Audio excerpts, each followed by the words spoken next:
Oh, hey friends, Mark Holmes here with my buddy CowboyJobu, and as always, thank you guys for watching, commenting, and subscribing to the Jobu Sports Report. Because without you guys, well, this just would not work without you guys.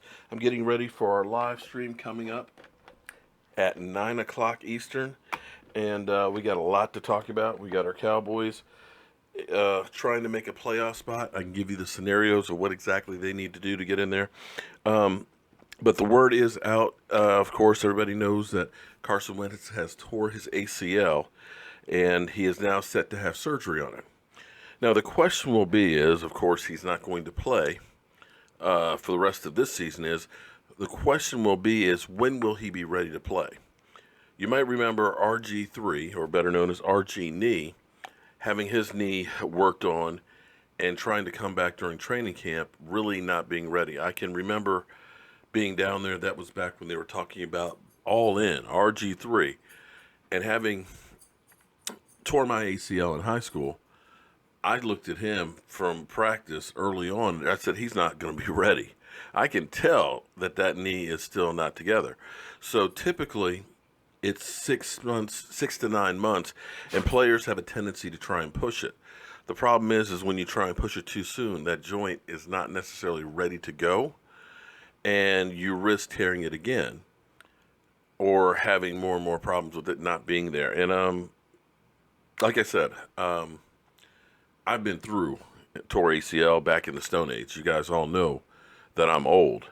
I'm so old that when I tore my ACL, and I can remember it like it was yesterday, even though it was 34 years ago, my knee literally went sideways like this.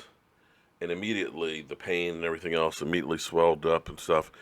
And back at that day, they had just started doing the scope. Well, my day, the only way you had an ACL repaired was basically cutting it about a 10-inch scar, open the sucker up, doing the work, closing it back up, and you've got 2 years of recovery, but you'll never play football again.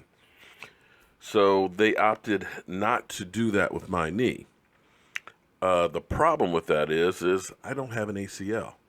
The good news is 3 weeks later, I was actually playing football again, to tell you how long ago it was. You know, my day, you go ahead and get a concussion, rub some dirt on it, and get back out on the field.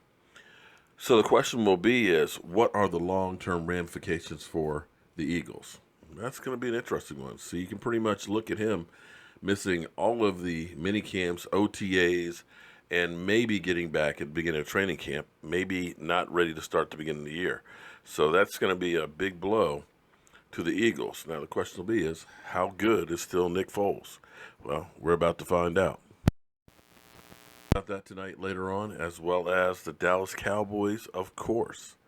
And as always, guys, I'm Mark Holmes. This is CowboyJobu. And thank you guys for watching, commenting, and subscribing to the Jobu Sports Report.